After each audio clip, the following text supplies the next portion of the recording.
analysts. That's right. We're out here. Does forever smiling on camera, but off camera, mate. I tell you what. I wish one day I want the producer to just cut to your face mid break. Let's just see what that face looks like. That's all I'm saying.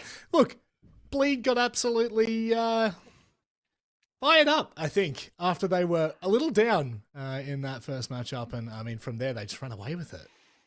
Yeah, first map they really did get pushed. Mentalist the first to admit in their interview they didn't play up to par and they got counter-stratted quite heavily, but critically they were able to bounce back. And obviously that now caps off the maps or the matches of the night that actually have large impacts.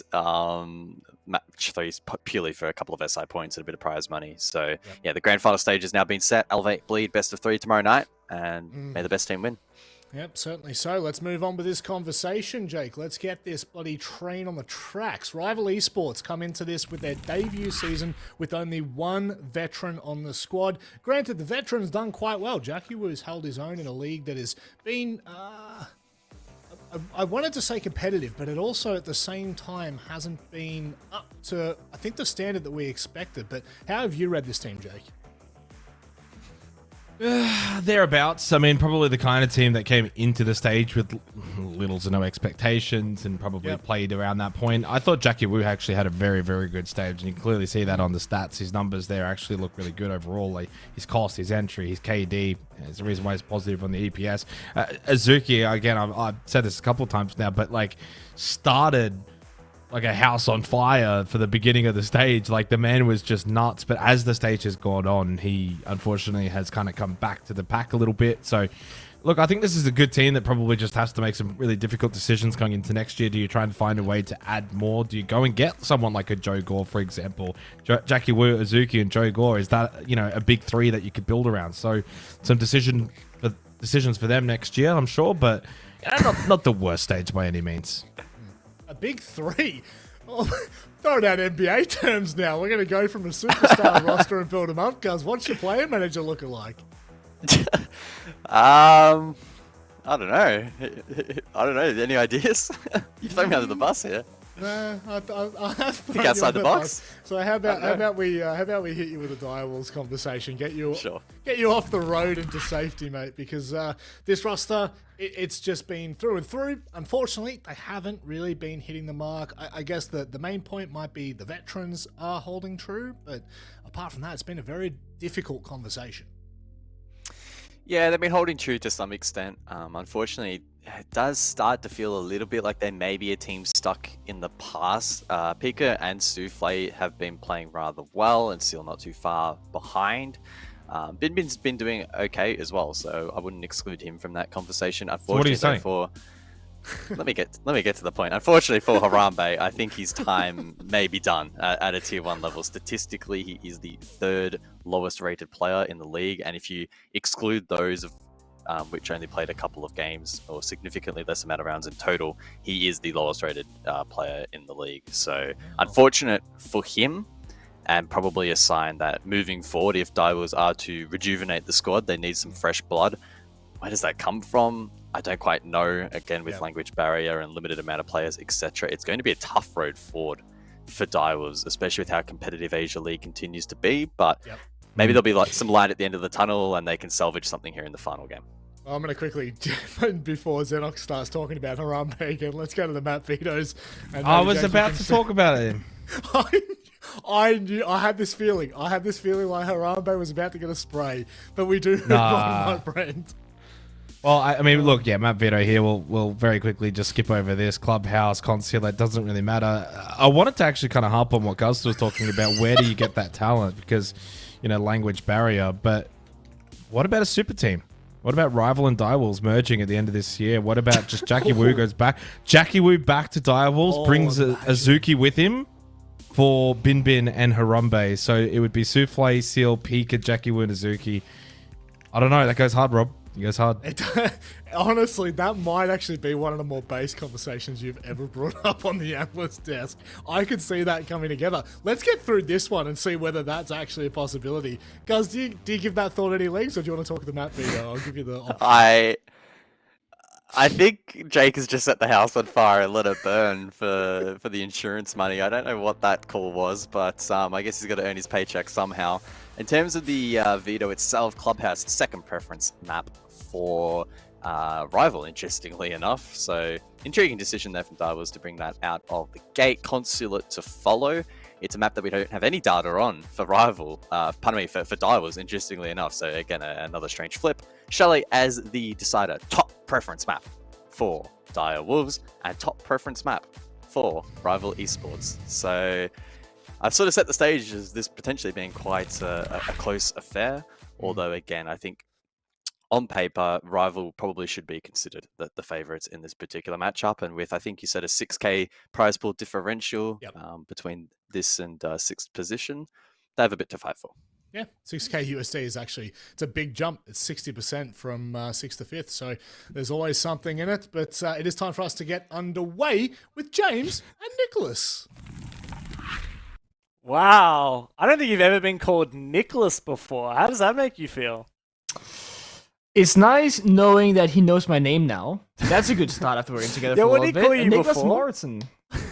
Pingu, or the bald guy, or the egghead, or the whatever, you know. Yeah, not good enough. Not good enough. And sadly, that has been the story for these two teams as well. That's why they're competing for 5th place instead of for a spot in the grand final like our previous matches. But Pingu, as the guys alluded to on the desk, there is 6,000 USD up for grabs, which is a lot of money, especially for teams in the APAC leagues and particularly in the Asia region, right? And what's more than that, we have 15 SI points up for grabs, which is a 5 SI points up for grabs, which is a massive difference and could certainly impact the the ending standings on how these teams, whether they can qualify for SI. I mean, they're not going to qualify for SI, but SI points are great, right? You want some SI points? Right? Let's get some SI points.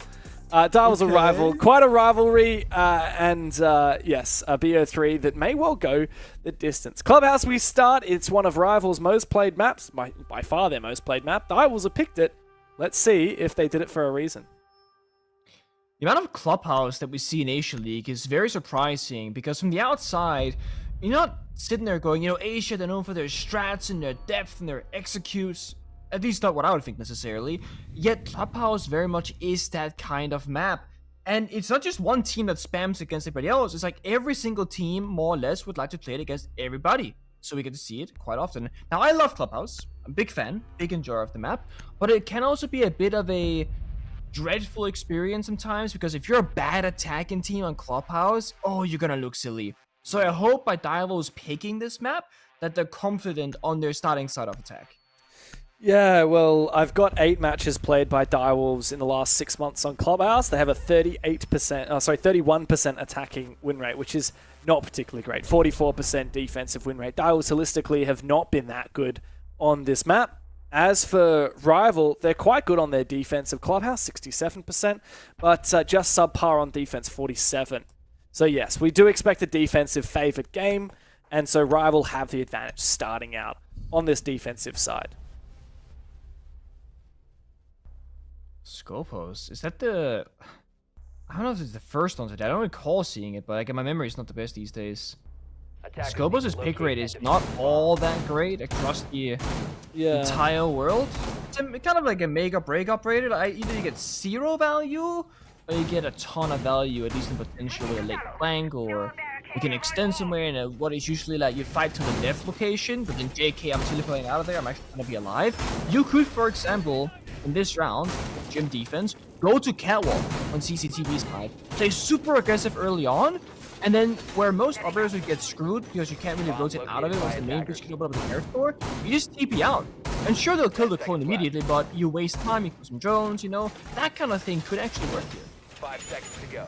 Yeah, Scopus really has not been picked a lot. 4.7% pick rate when available holistically in the league so far, which is not particularly high. Songlar's been a decent player though. Songlar and Songlar and Jackie are the two ex-Direwolves players on Rival. Ooh, there's a chunk of damage, a little pre-fire from Songlar. I think it's mostly Turdstar that we've seen from Bleed play this operator on Clubhouse before. We've only seen, one actual high value usage of the Scopos before. That was on Nighthaven. But hey, I'm down for it. If you can roam and get out of dodge, that'd be a great outcome playing that operator. Already here. I just love Clubhouse. We see different hard breachers, different ways to open up the walls. I mean, it's like, you can watch this map 3 times in a row. And yet the way you go about doing as similar as breaching a wall will be different. Maverick will get brought sometimes, but not all the time. In this case, it's due to a Thatcher Kaid ban by Direwolves themselves.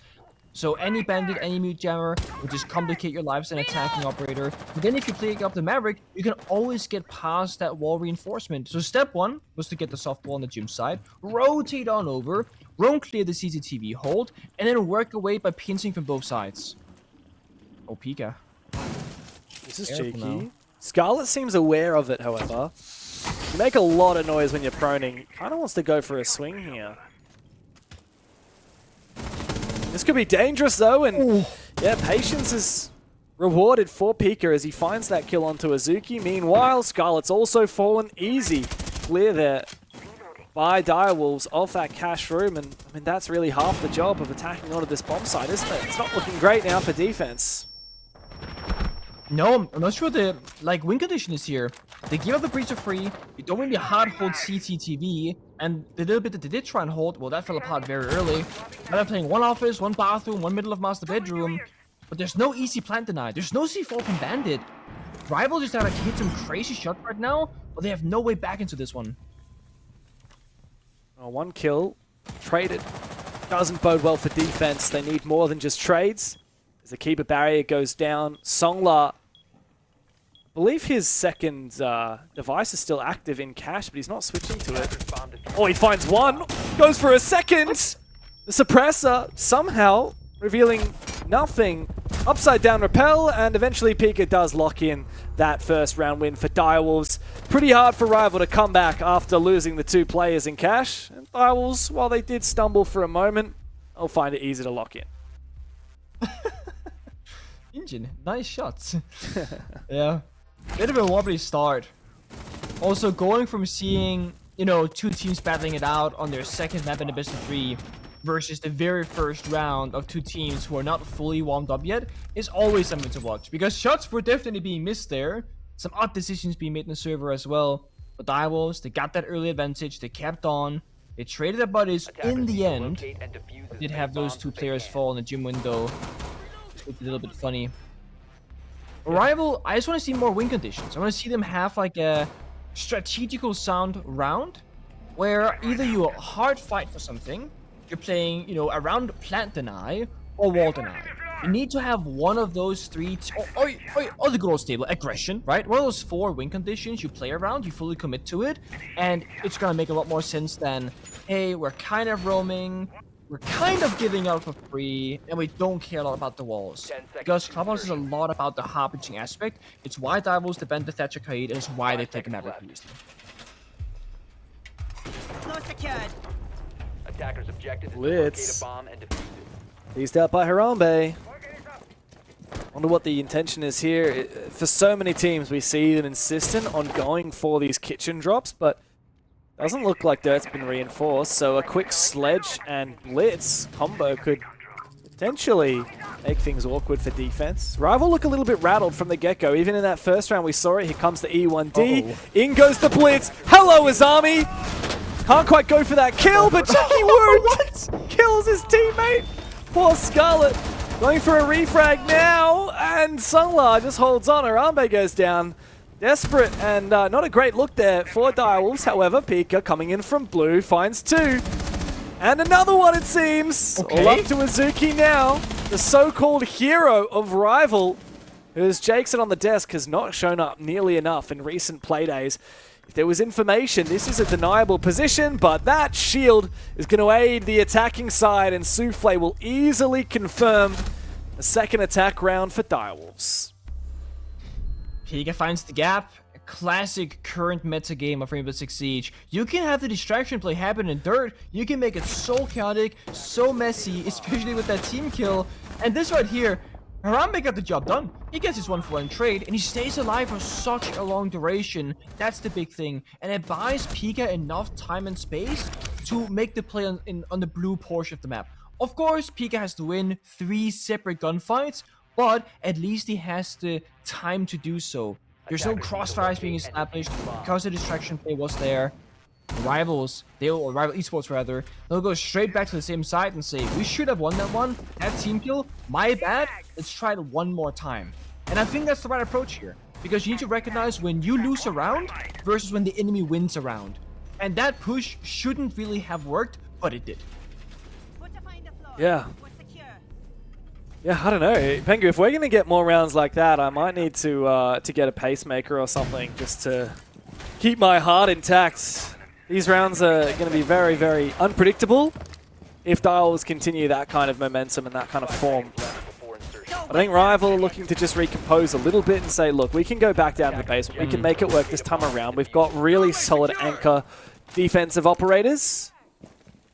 There is still going to be a bit of a roam, though. Great thing about seeing operators like the Goyo is it's such a flexible defender. Pop those canisters down, you can go for a cheeky roam. Is this misread? Okay, maybe not. Maybe it's fine. He's gonna bait it with the Heartbreach. Yeah, he has the drone.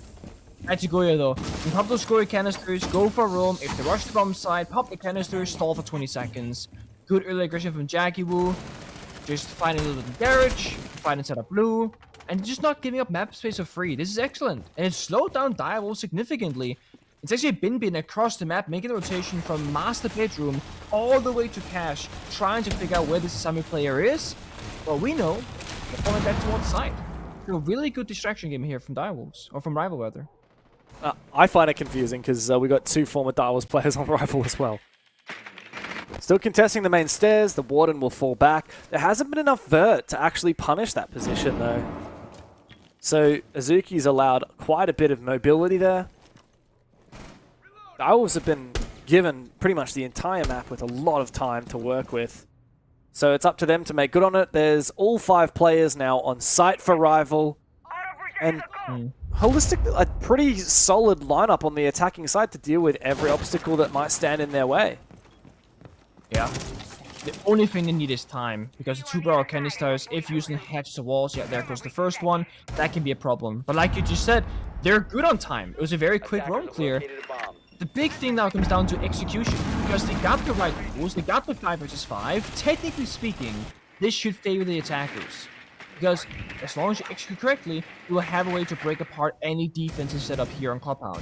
You can go with Dirt, Kitchen Hatch, Church Triple Wall, or Attack Blue. There is no one thing fits all kind of styles. It's about where the weakness of the defense is, or where you excel as a team. Right now, Direwolves, they're mostly hovering above Kitchen Hatch, but dropping down with 50 seconds left does seem a bit desperate. Oh, Songwa's just had his Vulcan canister burned, and he also lost 40 HP for it. Where's the execute going to come through? Azuki's found Pika. I think at least Pika had used most of his util. Let's do the vertical angle. Oh. This is so ballsy from Azuki, still holding onto this position. How is he dealing damage here onto Seal? Eventually this shot goes down. Bin Bin's come in from dirt and found one. Souffle to trade. The Capitão's utility allows blue control to be stolen by Direwolves. Numbers severely in advantage of the attacking side as Scarlet and Jackie Wu try and piece something together, but Jackie Wu's been spotted and cut down. Well, up to Scarlet now, and he's fighting against a mirror window. This ain't just happening. Like, there's no horse in this race at all for Rival. He's trapped in this site. He's trapped in kitchen. I don't know what to say. I don't know what to say there. Direwolves has just absolutely destroyed him on site. It's one of those rounds that you shouldn't lose the way that Rivals are losing it, where they have yeah, it's so frustrating. They have a Sugi below the kitchen hatch, so he's got that covered, right? Then you have 4 other defenders that needs to watch dirt tunnel, blue, main stairs. And if you really want to be specific about this, they also need to watch the moto drop. That's 4 players covering 4 angles. They didn't cover 2 of those because the attack came from dirt tunnel, that was free, and blue, that was also free. So that begs the question. What were the 3 or 4 defenders that was not Azuki doing in that round when that occurred? Because you shouldn't be able to walk in like that as an attacker, uncontested, not being shot back at, no Goyify pop, no toxic babes. It was absolutely free. That's That's wild. Yeah. 3 rounds straight for Direwolves on the attacking side. This really does not bode well, Nick. Rival need to fire up. And I want to be optimistic. Like, I actually picked Rival here. I think I'm going to go 0 for 3 out of my predictions today. Because I did go for the underdogs for every single match. But in particular, like this game, I really thought that Rival would have a look in. Like, it was a close series. It was a 5-7 between these teams when they versed in the stage. And as far as I can tell, it's the first time they had ever actually gone up against each other. But, you know, Rival beat Fury 7-5 on Consulate, which, funnily enough, is our second map, which we will guarantee to play. And maybe we'll go to Consulate and, I don't know, perhaps the story here for Rival is they're like, well, Clubhouse, you know, we'll give it a shot, but we're really banking on winning on Consulate and Chalet because they do love both of those maps. Maybe there is a world where we see this go the distance, all 3.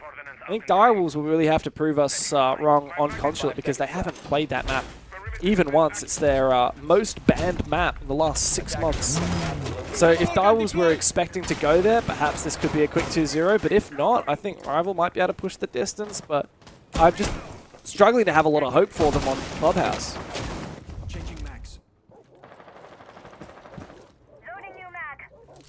It's always have to judge a team just watching one side, you know, only defense or attack. And I had this discussion with, I think it was Fabian a few days ago. We spoke about the good old days, as old men do. Of course you did. And it was about the concept of, you know, 6-6 halves or round swap every single time. Like, you know, you play attack the first round, defense the second round, vice versa. You just continue to go through it. Because when you have some maps that are attacker or defender favorite, it becomes very starting side, you know, oriented. It becomes very like, oh, you know, they're gonna win 4-2, 5-1.5. That's the expected outcome. If you swap back and forth, you never feel like it's a bit of a cat game. It's a cat and mouse. You're chasing each other constantly. And I thought, do you have any thoughts on that, though? Like, do you like the idea of 1-1 round or 6-6? I like that, particularly when you're attacking. I like that when you lose a round, you get another chance, like to attack it again. However, the fact that bomb sites lock when the defense wins it for 2 rounds means, like, let's say you lose an attack round onto, let's say, CCTV cache, where we are now. Yeah. You don't actually get to attack that again for another 2 rounds, so you still have to wait ages. Whereas if you defend and you lose a bomb site, you can go straight back there and fix your mistakes. I really like that ability. So, yeah, I don't know. I feel like it is quite jarring to flip back and forth. And I kind of like that there are halves in a game and that adds a little extra layer of mental warfare. Unfortunately, the game tends to skew defender-sided, and a lot of maps skew even more defender-sided. So, personally, I would rather see the issue addressed by a little bit more of a balanced meta or an attacker-sided meta. Like, oh no, what happens if we have an attacker-sided meta? Like back in the day when we had the LMG meta, everyone had a cry about, oh my god, it's so impossible to defend anymore. Good! It was about time, alright? We needed attack to finally have some... Oh, God. Okay, forget about the Blackbeard. The Blackbeard is the one thing I can never get behind, mate. Thank you. You should feel You ashamed. just redeemed yourself. You should feel ashamed for even playing it. I was doing my job, okay? Somebody had to play the operator. I said, you know what? I'll do it. I'll take that blame. I preferred you on Hibana. See this. Execute about to come in 25 seconds. And 3 versus 4 defenders in favor. Bin with the fuse on the breach. Got vault in. Oh, this is very daring here from Souffle. His position locked out by the fire. He's trying to bait a kill. There's actually 2 of them here on this position. A flash goes out, and it's an easy double spray there for Azuki on the mirror. And yeah, Rival can easily close out that round and find their first on the board. Still trailing, but Direwolves have finally slowed down. It's about time. CCTV defense, it can be tricky to pick apart. You go for that master bedroom attack. Well, actually, to be fair, Direwolves didn't really get any proper attack. They lost the players so early in the round, and they breached connector, they breached the main CC wall, but they didn't clear catwalk, didn't clear cache vertically, so they didn't really have anything going for them in that regard. And speaking about halves, what if we had quarters instead? Yeah, I heard this conversation. Okay, yeah, it's been happening before, I guess. I don't know, like... I can't remember. I had an argument of why I didn't like quarters, and then I forgot it. A 'Cause discussion. everyone was like going crazy about quarters. I think I had a conversation with Fresh as well. He was really for it, if I remember. It sounds like a fresh topic, yeah. Yeah, I can't remember. I had a reason why I wasn't a fan of it, but I genuinely cannot remember what it was. But yeah, I don't know. I used to be very against it. Now I'm open to it. Yeah, I'm open to it. But again, I just want to see like a more balanced meta, and I think that comes 50-50 down to map design and operator balancing and design. Like we just have like a million good operators. Like the fundamental meta of the game, this is kind of boring to say, but like the fundamentals of this game is that like you always have an advantage on the defense because the attack has to move. You always have an advantage on the defense because when you put down your utility, it's there forever for the most part.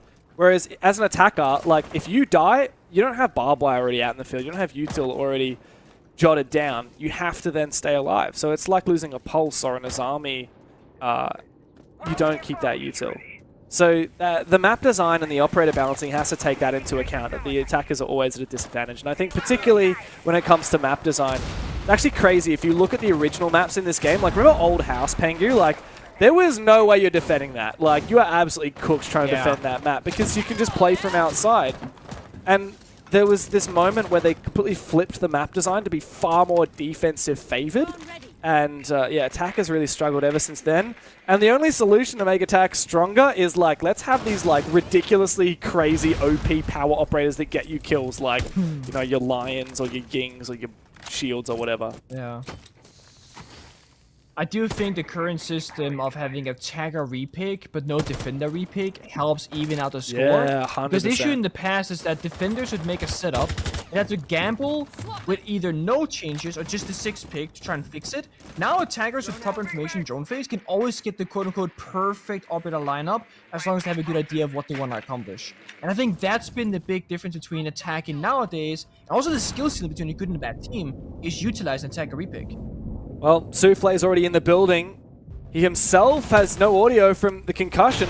There was a player behind him a second ago. It must have been taken down. He's just ADSing, walking through the entire side as players fall on both sides, but Direwolves maintain that numbers advantage. Rival look for a chance to try and retake, but they're not getting over egregious. They don't want to over peek here and lose their life. Info peek from Mizuki, but he's up against multiple players. And a plant is going down here from Harambe. Big flank from Bin Bin. And Jackie Wu taking down on the main stairs. Easy for Direwolves to go up 4-1 here in the first half. Nice. And yeah, I mean, I don't think this map is going to last very long.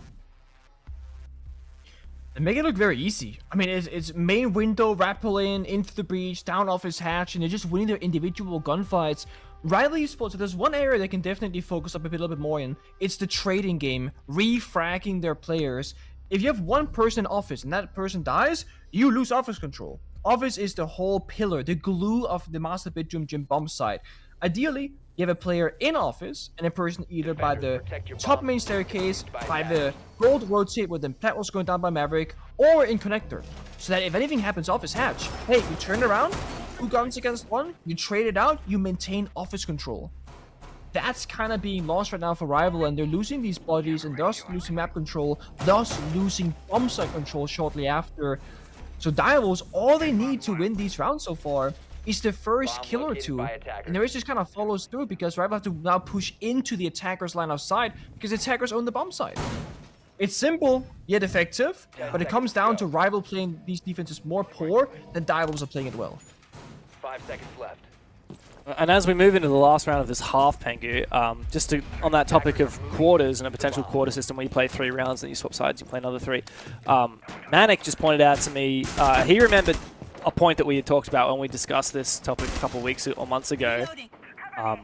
What if in each quarter, you cannot repick the same bomb site more than once at all? Like, win or lose. So, like, you go to cache CCTV, doesn't matter if you win it or lose it, you're not going back to cache CCTV. That means that we guarantee that you're going to see the maximum variety of different bomb sites. I just think that is such an exciting prospect for how the game can play out. And we're always wanting to see more variety in Rainbow Six, right? And thankfully we are in a pretty healthy spot in terms of bomb sites on most of the comp maps. That is a good point. Oh! Some people don't like Che. Oh, good night. Destroyed, bro. This has been the story of Rival, though. Like, these are the kind of gunfights that they lose, and they lose so much off of that death as well. Hingy might try and rectify the situation, try and go for a kill himself. He's gonna mute Jevon, so should be somewhat safe. No, Jones sees him regardless. Gonna fall backwards, but is it safe to go back to side? You see his silhouette, the ace upstairs, though. Not going towards that blue window, so you should be okay here. I sympathize with Azuki's mouse after that one, because I know some players would have certainly smashed it after losing to that. That was an insane shot from Bin Bin, which is funny to say because I feel like we haven't really highlighted Bin Bin as a particularly powerful player in this stage. Going back and looking, he's 27th best in the league, you know, negative KD, negative opening kills, not particularly outstanding, but that was insane.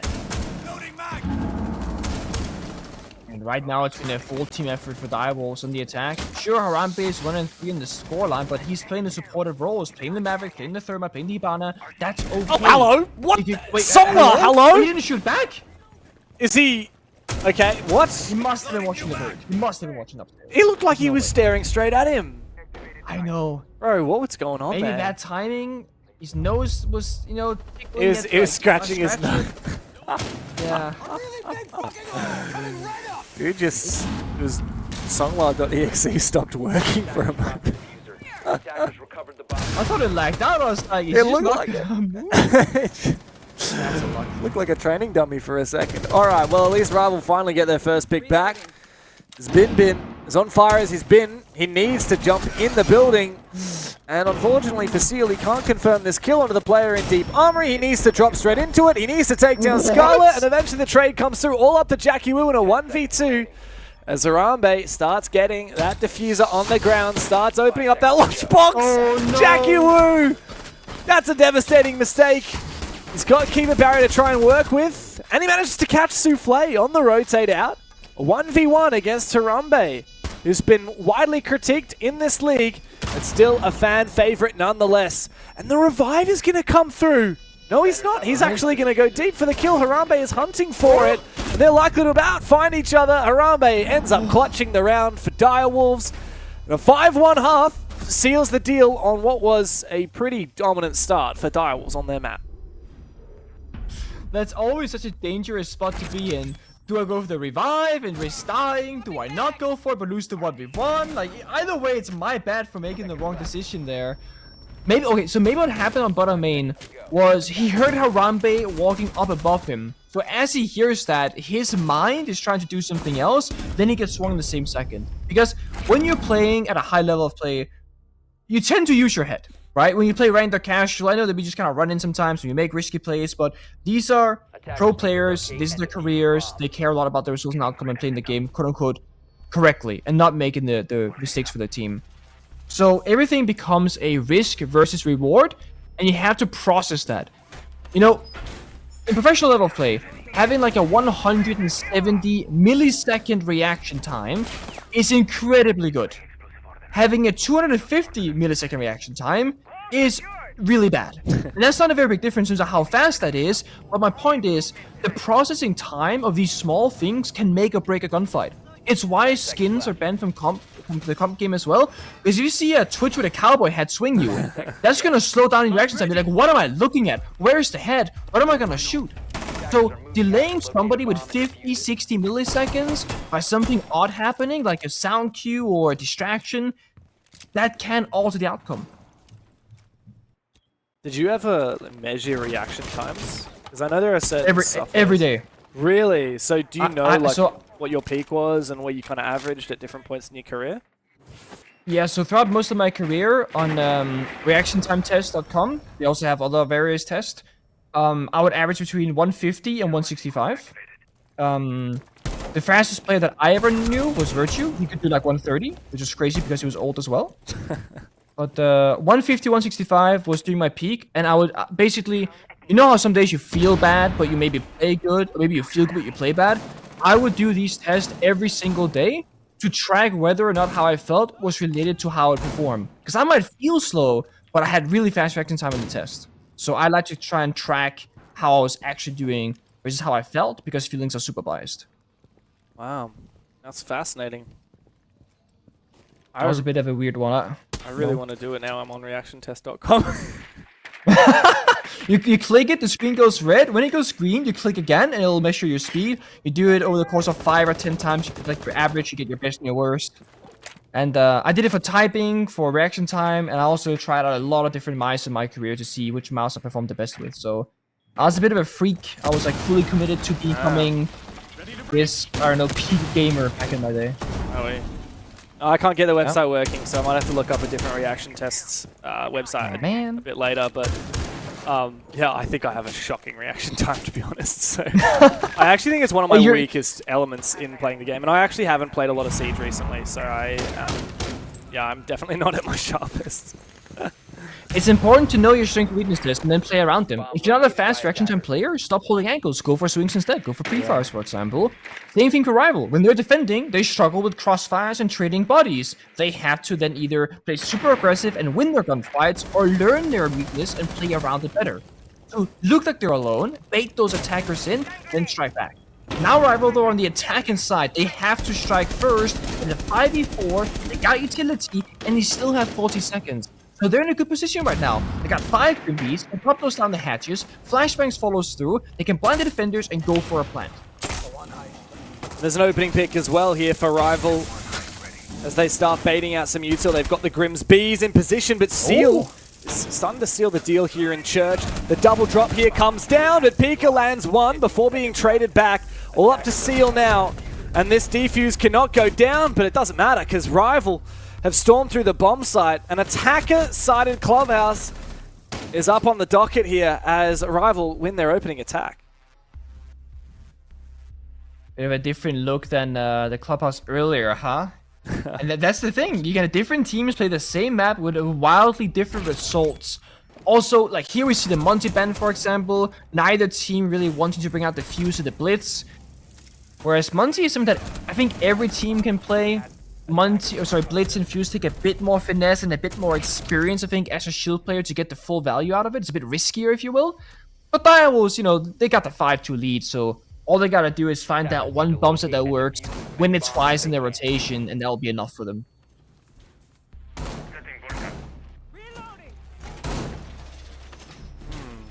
So you did reaction times? Did you do like aim trainers as well? Was it part of your like personal prac that you did before or after scrims or something like that?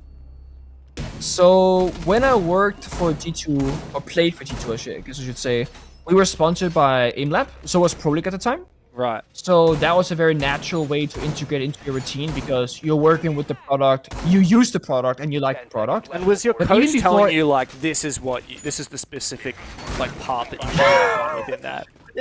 No. Shaz was he was a great coach. He was more of a manager and the father of 5 really stubborn kids. And he was like this is what you should get better at. He would work on stuff like communication, strategy, and he would be like, hey, Nick, I recognize that when you play this position, you seem to struggle a lot. Like, what's going on? What can we do as a team to help you? Do you need a different operator, for example? He would try to identify issues in the game. Shaz was not a football player himself, right? He was not somebody who had great reaction times or great aim. He wouldn't teach the players how to be a better player, but he would help them figure out how they can become better in the team dynamic area instead. So, no, Shaz did not teach us those things. He was always curious to see how we would do, of course, reaction time test and aim lab. He also encouraged us to do it because we quote-unquote should be doing it, right? Yeah. So we had a call in from our producer. Our producer got 195 MS, which I think is actually pretty damn good. One of our other production staff got 250 to 320, and that's not very good. I got 179 just now. Jesus. Okay, I have to do this on my actual... I was doing it on my laptop. I have to do this on my actual computer and see if I can beat. Because I got an embarrassing 289 on my first go. So I need to do better.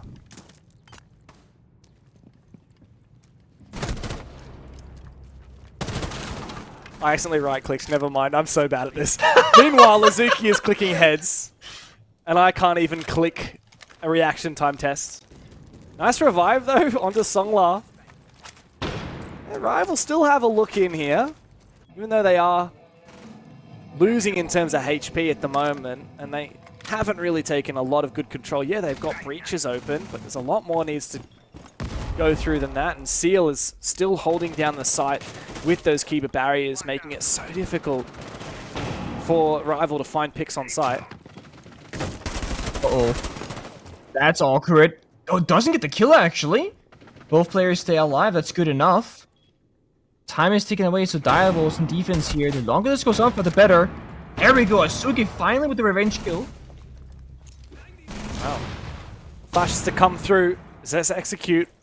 Looks very close now for Rival, but Pika still stands tall. A good trade from Jackie Wu, doubling down. Harambe versus the world now, but he's found the first one. Azuki 6 HP, but still lands his kill, and Rival continue this attacking favored match that we've seen.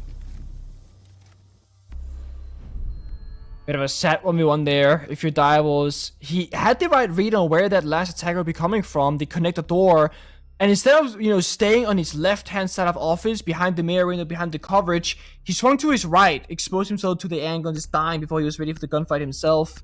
But these are very messy attacking rounds from Rival. It was like one of the longest executes ever. It was like 40 seconds of on the windows, on the breach, on office. One fight happens, small break. One fight happens, another small break. Rival need to try and strike more together. Same issues as on their defenses. They're not trading their bodies, having individual gunfights. But it is working at least. Very close rounds, but successful nonetheless. That's all that matters. Bro, I cannot get under 250. I'm so bad. I'm so washed. I cannot believe how washed I am.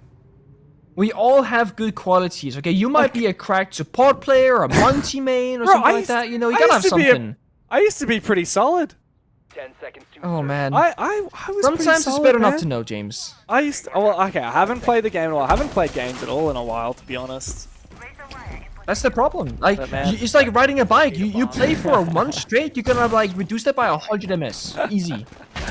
This is the kind of confidence I need. I appreciate that, man. Listen, we boot camp before next day, okay? Honestly- And if you don't get the casting offer, you can go play for Direwolves or Rival. Yeah, good joke. Hey, if you can play a shield operator, mentally said it, right? It's not that hard. That's true. No, shields are my forte. I was actually, There we go. I think my real forte back in the day was being Valk main. Pesky little outside cameras, jump outs. Oh man, that was my thing. I miss the incredibly OP Valkyrie in the good old days. Oh, Rival have done a good job here at bringing this back, making this look competitive. These defenses of Direwolves have had gaps, and Rival are good at pouncing. And another opening pick in favor of Rival. Souffle left being a little bit silly, dying on that Azami so early in that round.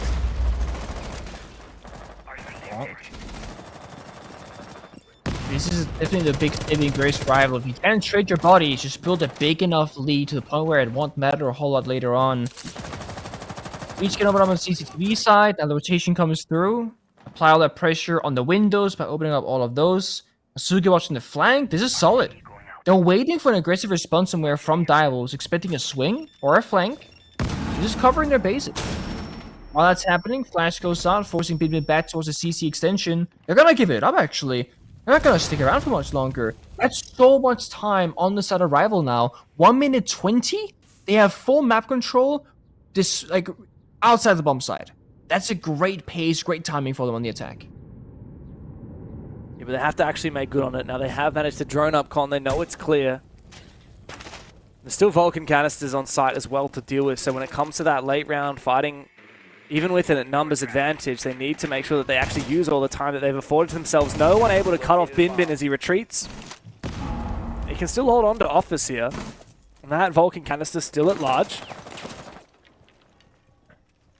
Now, Rival just need to keep this momentum up. A C4 wasted, shot out of the air.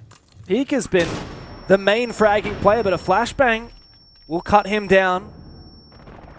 Force him back. He's just waiting for someone to vault over him. And the plant's going down from Rival. They've actually managed to sneak into Jim without clearing Logi, without clearing this position. And look at this from Pika. He's jumped out and he's found one, but he is now alone. Scarlet jumps back outside again. Azuki loses his one. Pika, 12 kills, already 2 in this round. With no C4 to speak of, it's up to him to take down Scarlet. Scarlet's playing ever so passively. He's going to try and fake it.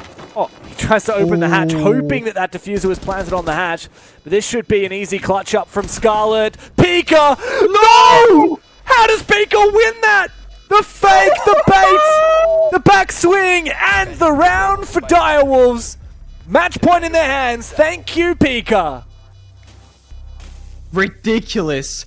I thought for a second the hatch pop would actually work because it was like half on, half off type vibe. And Pika, you know what? Great effort on the attempt of the hatch. Great flick. Good bait because the trick there is stick the defuse for long enough to the point where the opponent has to fully commit to the swing in fear of them losing the round. And then you just gotta hit the pre-fire. Hit that shot. Again, James, even you with a bad reaction time, you could have made that play because that took brains. That's a smart play from Pika. Yeah. Oh, that was gnarly. Massive from him. 3K on the round. I don't know what we've got Azuki doing here. I mean, he's playing in front of a mirror window, man. Just look at Harambe's face. Look at the whole team. They can't believe it. Pika is such a hero. Rival going to be absolutely kicking themselves. They should not have lost that round. Now match point as the Direwolves go down to the basement. And I have a feeling that the game should be over in this round. If there's anywhere that Direwolves can confirm the match, or the map I should say, then it's going to be here surely. I think so as well. I mean, they're locked in today, that's for sure. Direwolves individually stepping up, as a team doing good. It's a bit of a shame because I feel like Rival, they have just figured out how to approach this on the attacking side. Like, it's going better and better for them strategically. They're having better numbers when the plant is going down. There was a 3v1 situation when the plant was being attempted. 2v1 post-plant. That should have been an unlosable round for them. Whereas before, it got down to 1v1s.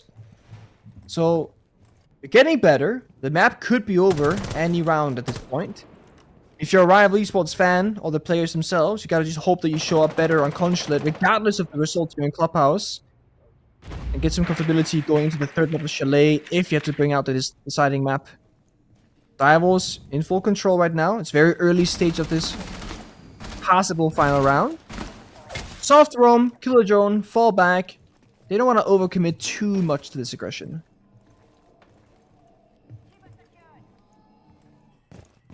It's a wise move for Direwolves. This bomb site should always favor defense if you play passively. If you play for the late round, you've got Azami, we've got Goya, we've got Smoke. I mean, these are all fantastic operators for that late round. Particularly that Azami. I mean, the way that teams can hold on to that AK position for so long with that Azami, terrifying. You drop in the kitchen hatch, you're always going to lose that. E1D goes out. I feel like we need to see some kind of explosivity here from Rival. Thankfully, the Vulcan can be cleared in blue. We just need to see maximum value out of this buck to open up as much of this floor as possible. Hopefully find a pick, and that's what they needed. That's Souffle going down. Yep, it's a great start. Again, opening picks Rival has been pretty excellent so far. And again, time, 120, Popcorn canister, got the hatch, verticality done as well. But execution, that's all that matters on Clubhouse. They can do all these steps perfectly. But if one thing goes the wrong way, a flank from Direwolves, a crazy shot being landed, that could turn the tide of this one. There are no C4s for defense, but 3 toxic babes from Harambe is still upright. The time can become problematic. The hovering kitchen hatch, maybe making it to his dirt, not entirely certain, but the droning inside itself right now. Nope, no dirt persons as at this moment. It's 2 guys kitchen hatch, 2 guys main stairs. Okay, so a little bit of pressure here on Church Wall as well, but where's the intended execute actually going to be? Songlar's already low HP. They've made feet holes, but there is a deployable shield here in position, and Pika, he takes down Hinjin. Songlar forcing that diffuser down, but it is denied by Harambe. And now Rival look desperate. They drop down. They manage to find picks, and taking down Seal there brings it back into advantage for Rival. Harambe trapped in dirt, but Pika has been the hero all day long. 2v2 now, 15 seconds to play, and Azuki makes it a 2v1. It's up to Pika now. 15 kills so far, but the diffuser is still upstairs. He's spotted, and they should be able to win this on the back of that information. Rival can lock it in. Azuki covers his teammate, and no clutch today for Pika. Massive round for Rival to keep this game going. Another way too close to comfort round. Again, Rival go for a very simple execute, just 3 guys kitchen hatch. Nobody actually came dirt. And then of course bottom main staircase. And they gambled it all on the enemy not knowing what was going on. But Divos had a bulletproof camera the entire time by AKs, yellow pinging the planter, and that was enough for the wallbang through the desk to go through. They deny it, and then we saw that clutch, the heroic attempt from the attackers, and they were successful once more. But this is Rival Esports having to fight their 100% effort every single round. It's gotta be exhausting. Yeah. Tactical timeout now taken by Direwolves as they just want to finish this game off. I mean, it feels like they should have had it in the bag for a while now after such a dominant first half. 5 rounds of attack on Clubhouse. Surely that's an easy lockout. You'd expect it to be a 7-2, 7-3 based on that, but here we are at 6-4. Rival are keeping it going. Direwolves have fumbled another defense. Rival going back, and they're going to be attacking that exact same bomb site again. The only things that we saw that looked decent from Direwolves was Pika finding picks on the hatch drops as well. Like, how is this going wrong? It's true.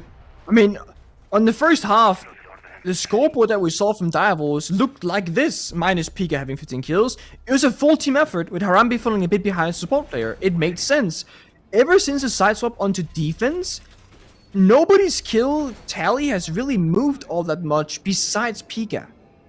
It's been a solo man effort for a lot of these moments, a lot of these rounds. And Direwolves keep losing one player way too early in the round, either fighting for an area if the map doesn't matter all that much, or taking a gunfight that's a bit questionable. I think if they slow down a bit and maybe do less, they might actually end up achieving a little bit more from that. This is what they have in their mind. They called a technical timeout. They could talk about it for 45-60 seconds. And we should see some switch up here in this round.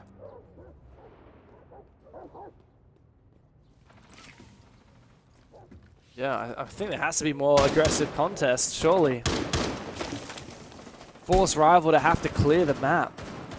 Keep them going, like, make it so that there's not much time in the late round. 1 C4, 2 bulletproof cameras, and a little bit of barbed wire won't save you when these executes down the kitchen hatch have looked too good. A Bin, he's going to be that player to try and roam for a little while. He doesn't seem to have much support. Pika also, strangely, is all the way in kitchen. It looks like for Direwolves, it's a very passive roam, though. There's no support. They're just looking to shoot drones and then get back to site.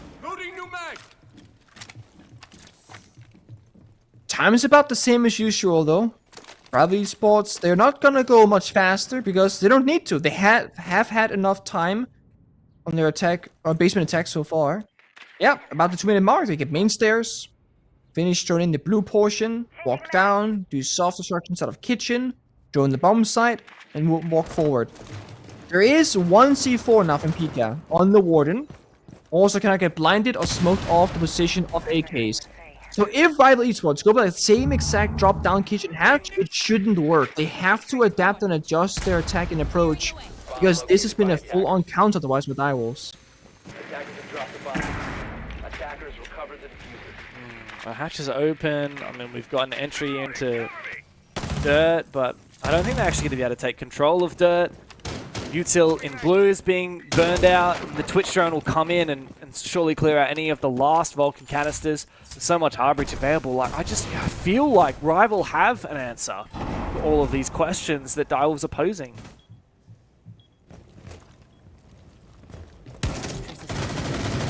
Final minute. Rival so far, a lot of attention towards kitchen hatch right now, bottom main. This looks very similar to what happened last round. Now this could fool us, it could fool Direwolves. They could change this at any moment. Drop down motor hatch, bring in the church, change the entire attacking approach.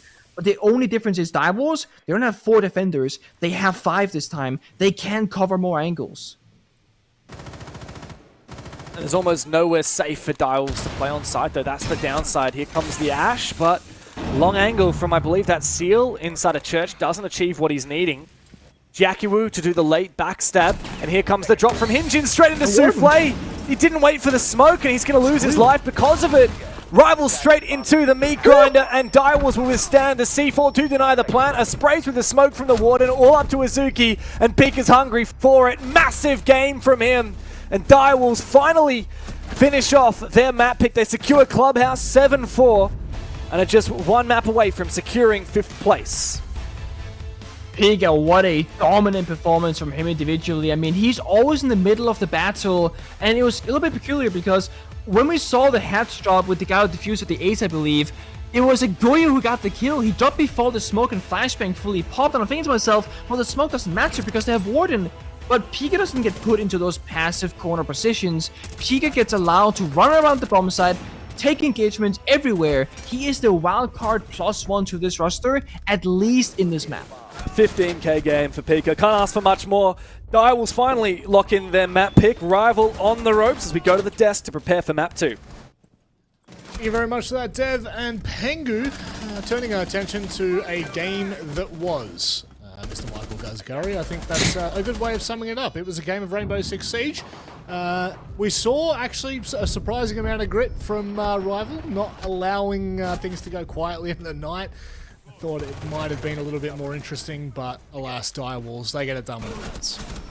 Yeah, I think I would title this as the map that would just never end. Direwolves have a 5-1 attacking half on Clubhouse, and the match still extends to 11 rounds total. They just could not get the job done. A testament to the resilience from Rival in this matchup, still giving it their all, given the smaller stakes on this particular matchup. But yeah, ultimately Direwolves, they gave themselves again a big platform in the first half. Then eventually able to confirm that. Shout out to Pika, I think it was Nick that mentioned him right at the end there. Phenomenal. I've got him listed here as having 4 3Ks across this entire match, so he was absolutely popping off. Yeah, that's absolutely ridiculous. I guess that's what happens when you go toe-to-toe with a veteran player like Pika. Not much else to it, Harambe. I love that reaction. Xenox, before the game started, we had a player in mind that we were talking about, kind of, I guess, questioning the legitimacy of their earlier performances. Azuki goes 11-8 with a 120 EPS. Happy with that performance? Does that calm the nerves a little bit, or do you think there's still much more he needs to get done? I mean, it's nice. I mean, I think that the one good thing about Azuki, right? I mean, I think the early portion of the regular stage, he was so good that you're like, can he keep this up? And the answer to that really was probably no, but he still puts in good shifts and he still has these good performances. It's just not the same kind of narrative where you're looking at him dropping a 20 bomb, is it? So, yeah, sure. And on the flip side, you look at someone like Pika who almost did that, and that's probably what we saw a little bit more from Azuki to start the stage, and that's kind of tapered off a little bit. But, you know, by and all, you kind of look at a lot of the statistics here, and it's quite an even match. I think that the start that Direwolves got off to, we're kind of sitting back thinking, are they just going to be able to close this out? And with every passing round, Rival just kind of kept the game going. To their credit, they didn't give up, which for a 5th place match is quite impressive, you know, because like it's very easy in a game that doesn't have a whole lot riding on it to just be like, oh, well, you know, wasn't our game. But, yeah, they brought it back a little bit, but Direwolves too good. Yeah, I think that there's some hopeful signs from Rival so far throughout their stage, but obviously they've still got at least one map to go. We could potentially push this to a second and Chalet, but we're definitely heading to Concert after this short break.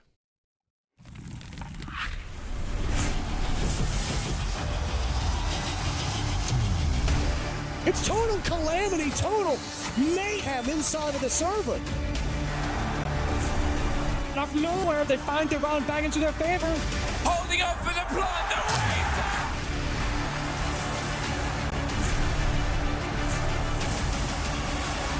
And I think he might just find it!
So for the primary entry and IGL, I'd probably pick myself.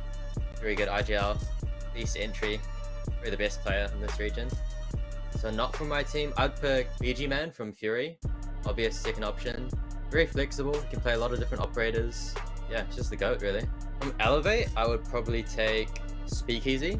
I think Speakeasy is still very sharp and he can play a lot of different roles as well. It's obviously a veteran, so I'd probably take someone from No Cap. I'd probably take Sapper from No Cap. You need someone who's like down to do some stupid stuff. I see him on the Vigil Boss G, bit of Kali action. You need like someone annoying like that to play against. That's really good. From Rival, I will take Scarlet.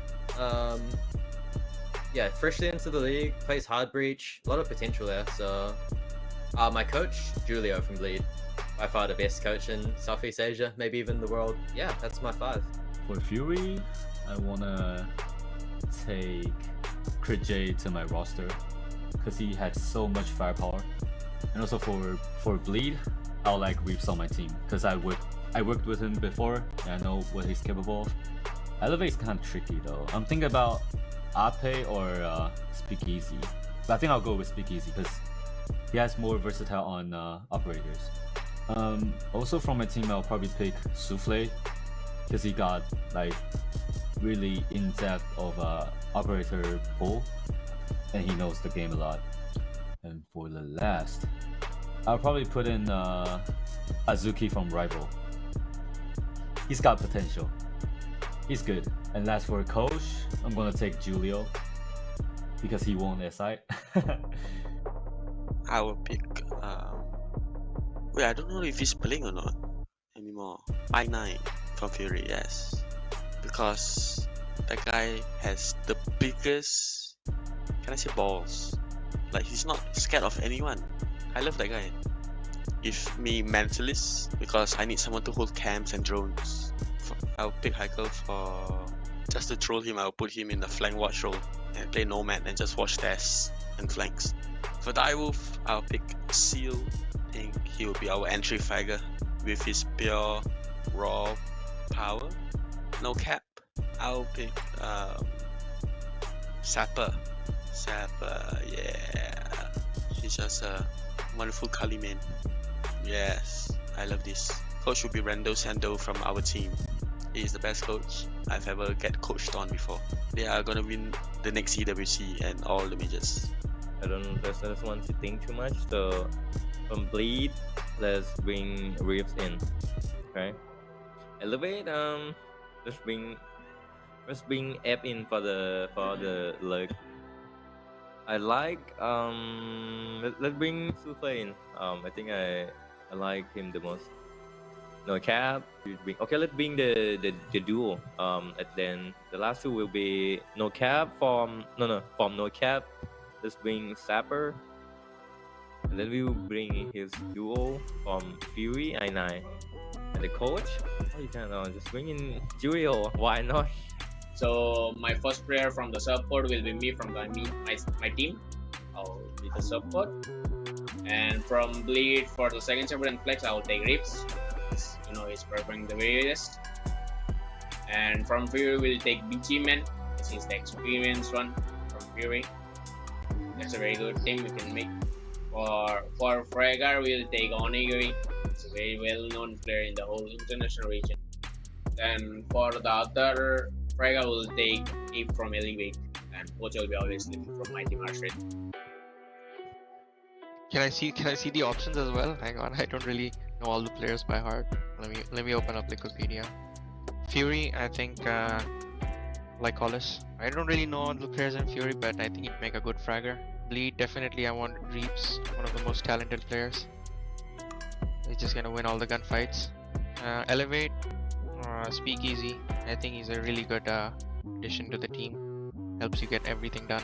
Direwolves, I don't really know the players, but let's go with Seal. Last player from No Cap, I guess let's go with Nano. For coach, I want Unique. He's a good coach. Fury, I'm gonna Crazy. Yeah, he's the top 1 fragger in my opinion. He's like win every single gunfight. Bleed, I'm gonna pick third. He can play every single characters. I don't know why Bleed benched him before, because in my opinion, he's probably the best player of the team. Elevate.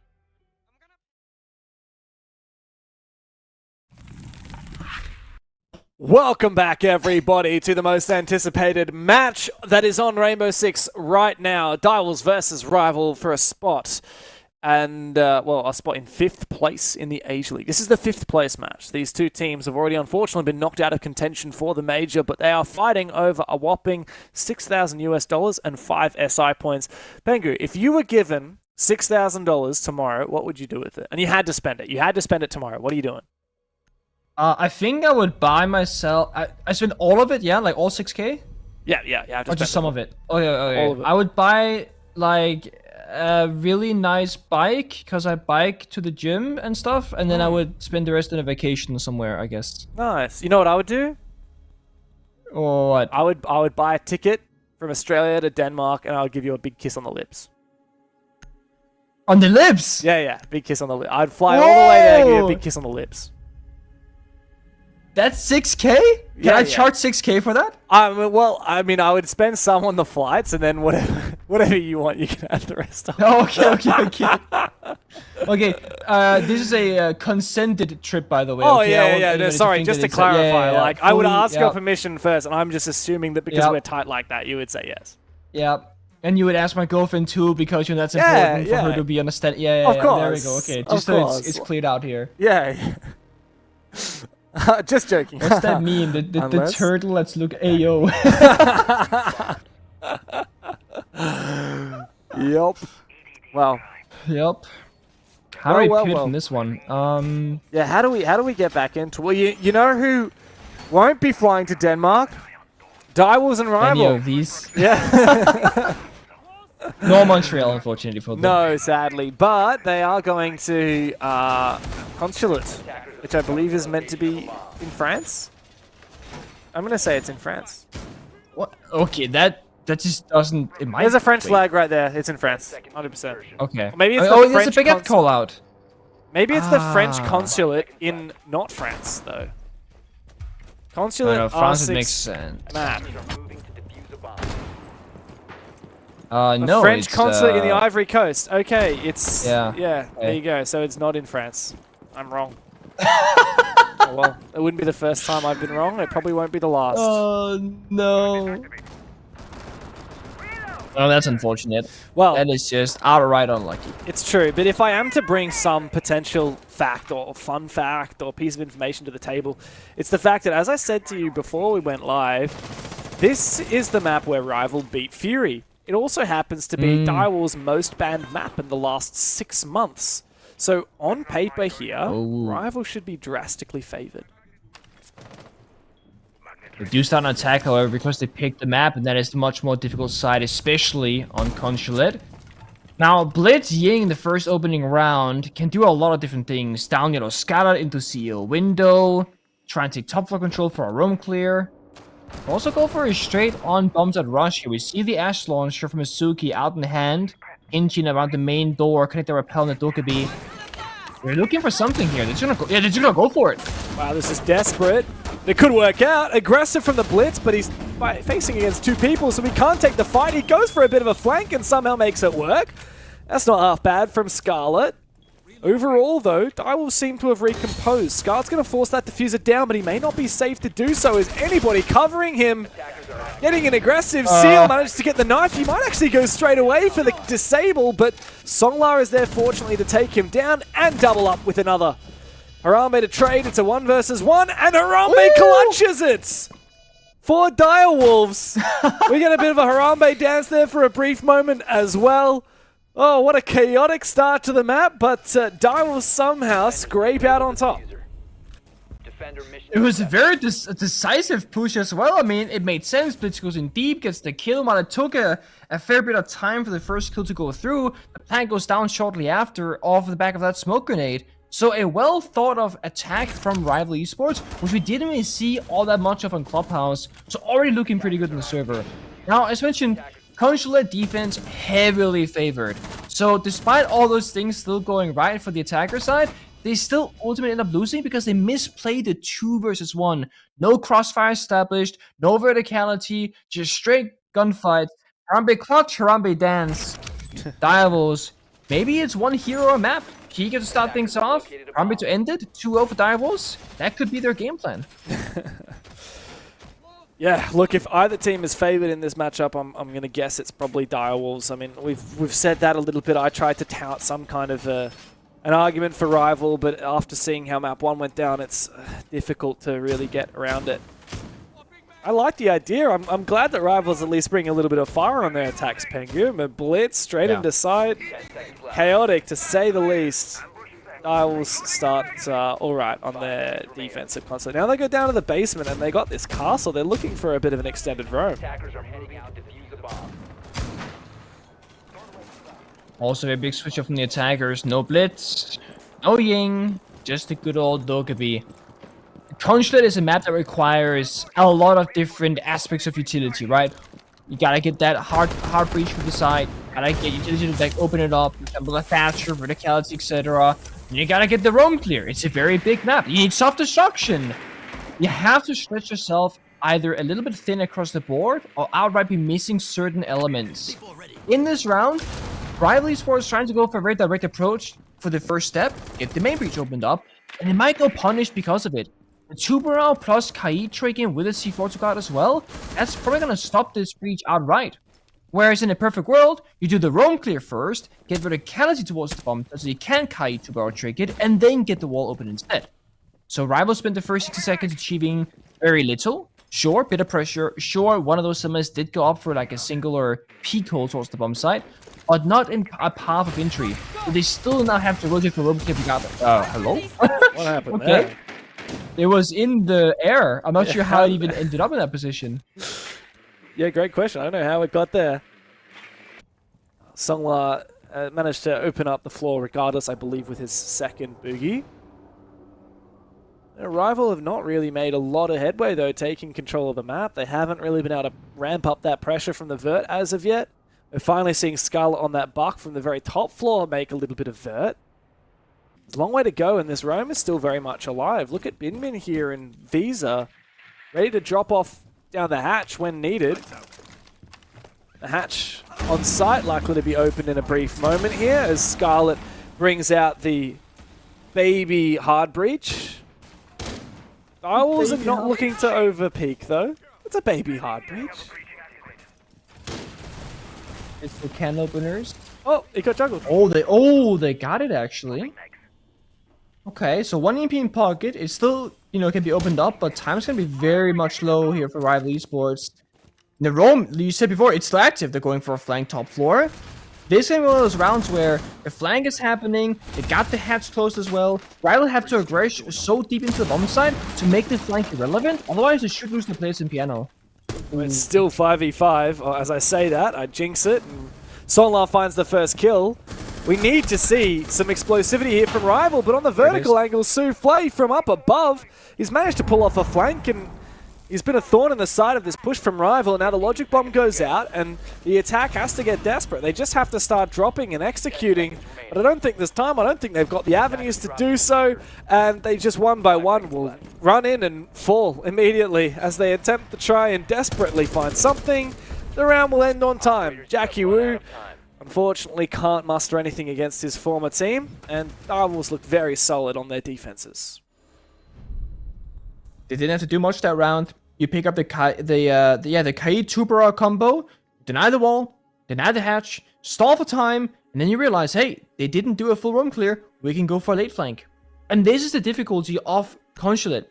Because the map has so much space to take, so many layers from top to bottom, there's always going to be a gap somewhere, unless you bring out either a Nomad or crazy amounts of droning with somebody actively watching it.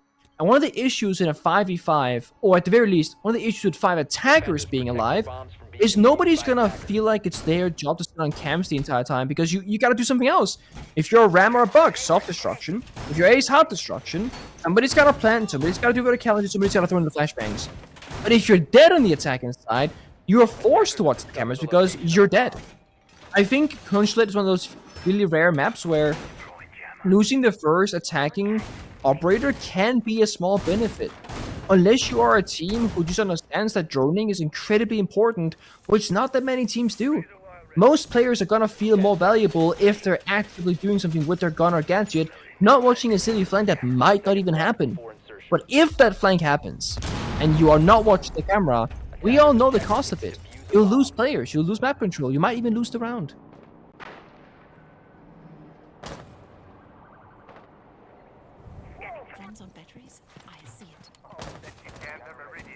I'm interested in this IQ pick. Like, what's really prompted Rival to go for it? It's not like there's a ton of Valkyrie been played. It's not like there's a... I feel like they haven't lost largely to just not having information. I mean, maybe the Electroclaws and the 2 rounds last round, it would have been nice to know about.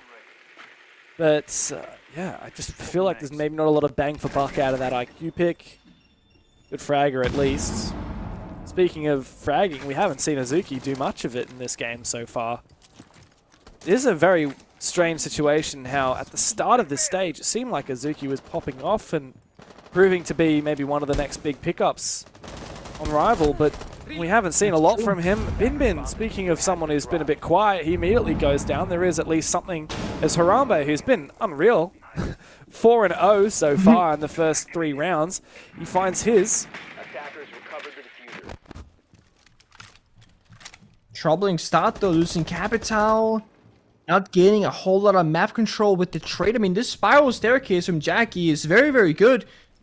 But if he dies, they lose everything they fought for. Yeah, they got admin control all the time. Oh my god, how on earth does Souffle survive that? Scarlet should have found that kill, or is it Jackie? I'm not sure. Whichever player is on Spiral. Yeah, Jackie on Spiral. Really should have found that. At least we've got Rival getting into admin finally. It took them a bloody long time though. Now they can start moving on forward. As the Roteras continue to go out from Songlar and clear up Util, I was just going to peel back this defense. It's going to come down to kills. Rival don't have the Util to go for a plan like a 4 versus 4, with the Capital being dead, that is. And I think Direwolves, they recognize this. They're all just holding angles, right? One person, that's going to be Pika. You have Yellow Stairs, that's your responsibility. Souffle has Spiral. Then you have Harambe holding Meeting Door itself. Rival have to be successful somewhere, either on flank or direct, to break this apart, because as I said, they can't really go for a plant up against the smokes, up against the time. One engagement here could turn it, and the smokes will continue to delay out the buck. Jackie, who doesn't have a lot of options, he's going to rotate back to top Spiral. At least that was a quick rotation, but meanwhile, he's lost his teammate. As Souffle has found another kill despite being on 2 HP. They know exactly where this player on site is, and Azuki finally finishes off Harambe. Now just one player left for Direwolves. It's all up to Pika. He was unbelievable on Clubhouse, and now he's made this 1v3 look potentially possible. Nice little re-peek there. He's low on HP, and he's being sprayed down by Azuki. Needs to isolate, but with the SMG-11, he doesn't have a lot of bullets to land this. There's one, but the refrag from Azuki is too good. And Rival will finally get on the board. They recognize the win conditions so well. Buck just kind of poking around yellow. Doesn't really commit to anything, but distracts one player and 2 toxic babes. And that's enough. Immediate rotate towards top Spiral. Set up the crossfires. Push on in and get that kill. If Harambe didn't pop off inside a meeting, that's exactly how Rival they find their entry path. And this right here, that's Harambe dying. Boom! That gives them side control. They push the toxic babe, the final one that was tossed out. And then get the plant down. Pika, great attempt. Good try. It was close, but this time Rival in the post plant much more accurate in covering their angles.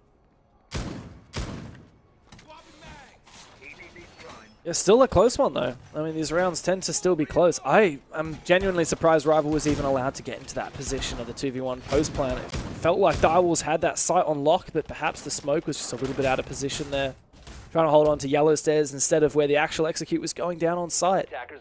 Regardless, Direwolves shouldn't sweat the details too much. They've still got that lead. They've got the flexibility to continue changing up the sites. I mean, they've won Expo Office, they've won Garage. 5 seconds to insertion. Rival aren't slowing down though, and this is their map pick, so we have to give them a bit of respect. Attackers are heading out to defuse a bomb. Pulls the Capkin, bit of a switch up here now. I mean, Capkin makes a ton of sense, given the fact that the timer's been so low. Rival in the last 20 or so seconds, kind of sprinting on in, taking those confrontations. Could definitely pay off. Also, no IQ to find them this time around. Yeah. Also enables the pulse to remount freely. Funnily enough, we've had the cap count every single round, but the IQ hasn't been present. It was in the first 2 rounds, and then we saw the IQ come in, and now the... Makes a lot of sense. It's a good old shoddy as well. Good old trustworthy. Is that gonna be a boogie drone into the window here? Hold. Hold. Yep, there it is. Distraction game or execute though. Nobody seems to be bothered too much about this from Direwolves. They think, you know what? This is normal. This is fine. Expecting a take elsewhere. Yeah, but the jump in comes through and the buck is already in sight. Songlar's got that diffuser and starts forcing it down. A minute into the round and we have another rush from Rival. The pulse is here, but it's too late. They didn't see him. The plant's gone down. He saw the heartbeat for a brief moment, but he didn't have time to deny it. Harambe, what are you doing? You need to keep checking. You need to use the vertical game to your advantage. He's got the shotgun for this exact purpose as well. Now, the retake is going to be very awkward for Direwolves. At least they have the numbers advantage and furthering it by the minute as well. The Songlar going down. This retake looks very possible. Hyunjin also very low HP. A good cover from Azuki. Now they know where he is. They can start to refrag and they can start to push him together. Souffle confirms the kill. All up to Hyunjin, and there's absolutely no way that he can deny this. Bin Bin locks him out.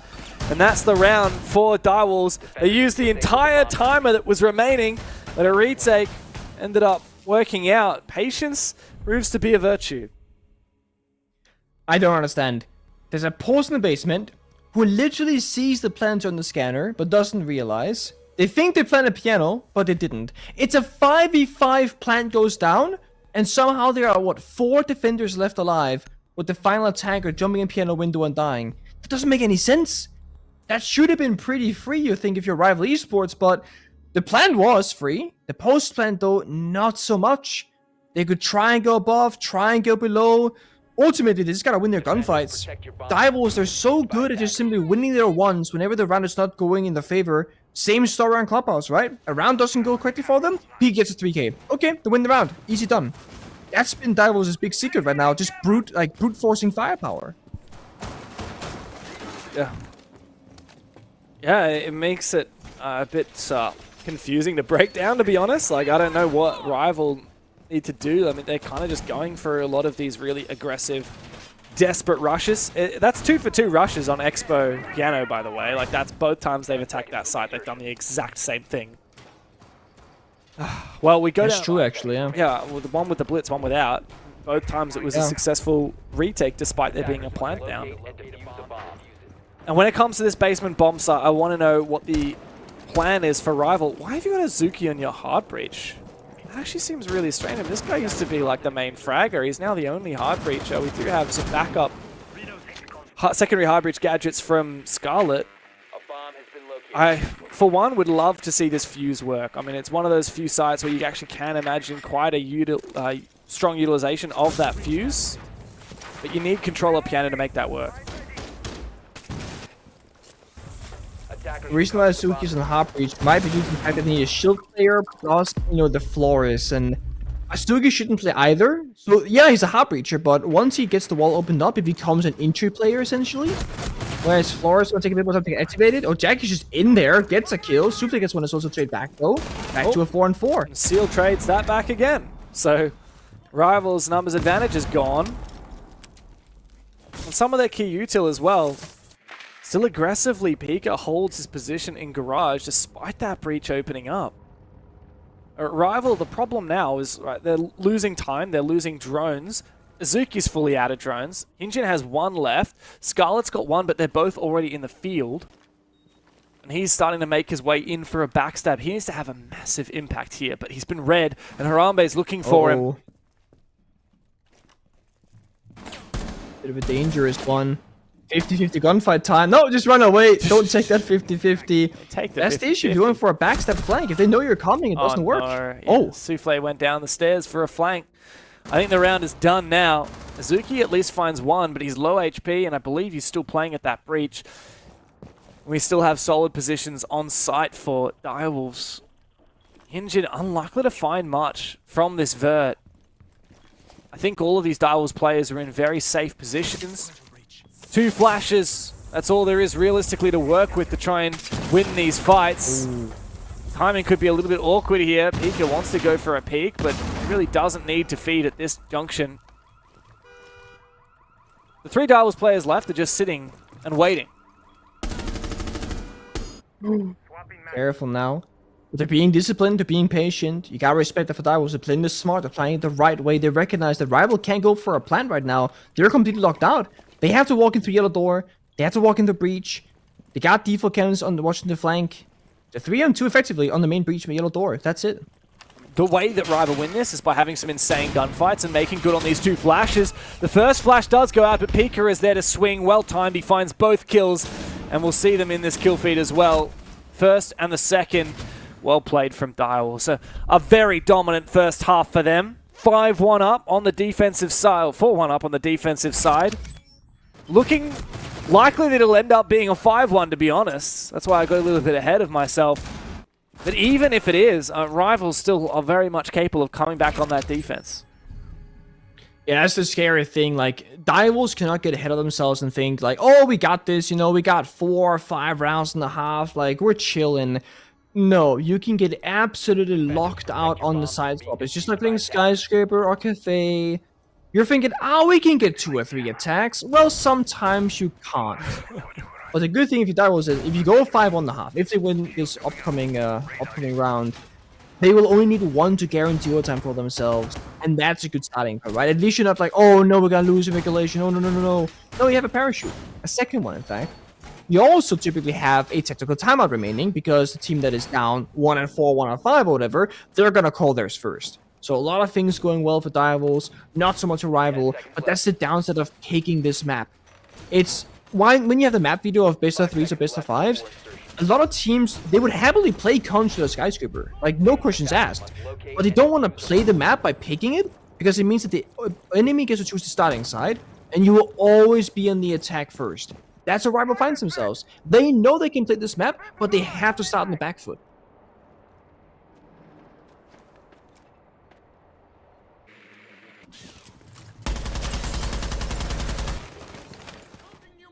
I still feel like they have to win this next attack, though. End up 2-4 at the split. So last-ditch attempts. As we go on back to the top floor. Now, this was won by Rival last time, despite it being a late round 4 versus 4 where Direwolves were in theory favored. Yep. Close though, came down to a 1-on-1. Like this early aggression, holding on, Impact to go out to give a bit of coverage and force of any potential attackers covering the angle. Just stalling for time utility. Always worth doing when you got a GUI on your board on defense, because every second matters. You stack those GUI canisters meeting door, you can stall for 20 seconds multiple times in a row and really burn down that clock. To be fair, like this IQ is actually getting decent value. They're finding a lot of this util. They're finding where the magnets are. They're finding where the FNATs are from the dread mines from Fenrir. New jammers. Oh wow! What? That's a shame. Both of those smokes, I think, were just wasted. And they were trying to just burn the. Oh my god! What is this? I think the point of the smokes would have tried and burn the Wamai magnets, but yeah, neither of them actually went through. And in the end, it won't matter. No, it will. Oh no! I thought Jackie Wu was sure to get that kill, but no, he's taken down. Rival, however, have still got the numbers advantage, and there's plenty of time to make this execute work. They're gonna have 40 seconds. The Goyo canister just popped. It's gonna burn 20 of those 60. And Asuka and Finger, 2 kills so far, both in the round. Looking good, 7-4 scoreline. This right here is the issue. The total. Oh, there we go. 76 down. Issue solved. Issue fixed. No big problems here. Direwolves have to swing out now. Equalize numbers. Yeah, and that kill does make this very winnable. Seal now no longer has that pressure from the balcony. Diffuser still in Hyunjin's pocket, and he's got information. Seal wants to go for this swing. This is the perfect timing for it. He's got the Kappa crossbow out, but it doesn't matter because he whips his shots. Oh no. Songla might be sealing this deal up to Bin Bin now. He can't land a single kill. What on earth is going on there for Direwolves? Rival just swing to win. They find the kills in the site, and they manage to get their second round in that half as we move on to the second. I am so confused about what happened throughout the entirety of this round, I'm not gonna lie to you. Great pick, and then this, the crossbow, the non-commitment, the fire goes out. This one, if that was Shaiko, he wins this. 3 headshots, boom, boom, boom, by the way. I saw it happen in front of my very eyes. Yeah, man. So winnable, yet so far. Yeah, that was a very strange round. Again, I feel like on that top floor, it looked very possible for Rival to fumble that one. It looked like Direwolves could have won it. 4 versus 4, and Direwolves found a pretty big pick. But regardless, Rival overcome. And now they move to that second half with the 2 rounds of attack that they needed. They just have to have an absolutely unbelievable defense now. Unbelievable or just good? What do you reckon here? I don't know, because man. unbelievable when Consulate, like 4-2 is expected typically, right, for defenders, typically. So if they're just good, it'll be overtime. If they're unbelievable, they'll win regulation. Yeah. Yeah, no, very true. And look, the problem is if we do hit overtime, Rival will get that defense again, right? So Direwolves really are the ones with that pressure on. So time to have some unbelievable attacks now for D-Dub. Yeah, exactly. To try and get this dub. And it looks like they're going to the top floor first. It's funny, I'm actually a little bit surprised that Direwolves struggled at defending the top floor the most of all the bomb sites. It's a good point. But I will say, I think Direwolves, like we saw in Clubhouse, they're a team that, when they can move around and do stuff, they thrive. 2 of those devs, the very first 2 devs actually last round, was the flank onto Akusi, or Asuki rather, who just won the gunfights. So Direwolves, you know, when they can play those roam games and move around and spread out in verticality, that's when they're strong. Top 4 doesn't really play around that so much. Pika, poor guy, gets barbed wired and Goomined all at once, loses almost half of his health bar. Suki gets some headshots, but not the drone. There we go, gets it this time around. Under a lot of pressure, has to run away, surely. And Harambe gets the opening kill. I don't know where Scala was. Harambe's hungry for another one. I mean, we've been smack-talking this guy all stage long, but he's been really solid on the entries. He does lose his life. Azuki looking for a bit more. Hello? And he finds another one, traded back eventually. Direwolves can be happy. They have cleared finally that roam. They've won at the exchange. 1 player in advantage still. But a 3-player execute now is still a bit of a challenge. Yeah, it's difficult because both of the defenders upstairs and there's no presence on the upper floor here for the attacking side. Great box shot to come out, but barely does any damage. Because these mute jammers, both defenders not spotted by the bees, also got misdroned. This could be a devastating flank downstairs. It might not matter because Sonlar's already found that downstairs player. What's the execute going to be now from Steel and Souffle? They had an advantage. Now they know one of these players is trapped in the corner, and Hinjin's just found one as well. So a round that really should have been Direwolves' has been well and truly won by Rival. Unless if we see some serious heroics from Steel, but seems unlikely. He does have the diffuser, but he's been caught on camera. Aww. Caught in a Banshee. There's information on his position and another bulletproof camera. He can take that one down at least. What are the chances he can actually cross into the default plant spot here, though? He's got some Grim Bees to support him. He might be able to cover that off. The problem is there's a Vulcan canister in that position, so he can't go and plant default. He has to plant close. And now it's up to these 2 rival players to try and swing this together. Oh, and it's going to be easy to do so. Nice C4 there from Hinjin. And Seal has now magnetized to the wall. That's cool. Oh man, poor guy. He did all the right things. Didn't plant default because the Goyo Fire, beat off the flank and the push in the door. But there was a rotate between what we call baguette and of course the bomb site itself, so it didn't matter. Why is it called baguette? Baguette is a big open area that connects bathroom, CEO, and meeting. Why not split? That's what everybody else calls it. Why did you call it baguette? Because so split refers to a left and a right. So think theme park, single door to throne armory, not dragon but the other side. That's split. You go left into armory or right into throne. This area of baguette is like a 3-4 way. So therefore... So how is a baguette a 3 or 4? Well, it's not. But there's a French flag, a mini French flag on the desk before the rework came through. And people are like, what do we call this room? It's like, it's such a whatever room, but it's such an important part of the map. So it needs to call out. So this tiny flag equals French. Man, it's actually crazy how different callouts are between different regions, but like even just different stacks of players like playing ranked, obviously different teams, but it's so funny because sometimes I hear calls and I'm just like, what on earth are you talking about? Okay, let's try 2 easy ones, okay? Let's try 1 easy one, 1 difficult one. Harry Potter. Oh, that's easy. You know Just where that is? Under the stairs on any map, basically. Like, Yeah. Okay, that's an easy, right? Yeah, that's an easy Do you one. know where Coffin is on Consulate? Consulate? Coffin. I don't think so. Are there any coffins on Consulate?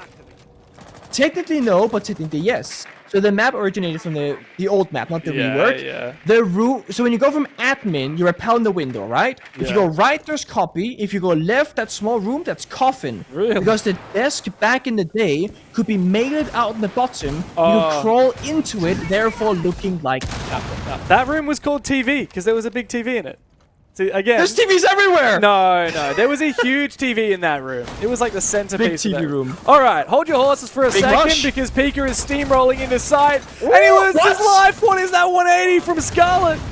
He's using now the reverse position of the inactive shell to try and get some cover. But meanwhile, Direwolves have found quite a few picks, 3 in fact. And Scarlet's now in a very awkward position. Souffle deep in sight, a triple kill for him. All up to Scarlet. He started the festivities, but he's not going to be able to finish it off. Direwolves absolutely steamroll on the basement bomb site. I still can't believe Scarlet got the counter blitz. On my screen with my own eyes, he was mid-air vaulting the shield, but he killed the blitz behind him. Like, that's ridiculous. Yeah. I love it. I absolutely love it. He's got like one of those creepy like horror movie 360 degree necks where he can just like spin around. Look at this. Bang. And bang. That is some James Bond shit right there. Souffle though on the flank, absolutely massive, finding all those picks and opening up the round for his team. And honestly, in my mind, that style was going 2 for 2. Like, I know they technically, or reality, they lost the first attacking round, but as you said, they should have won it. They were in a good position to win it, but they didn't.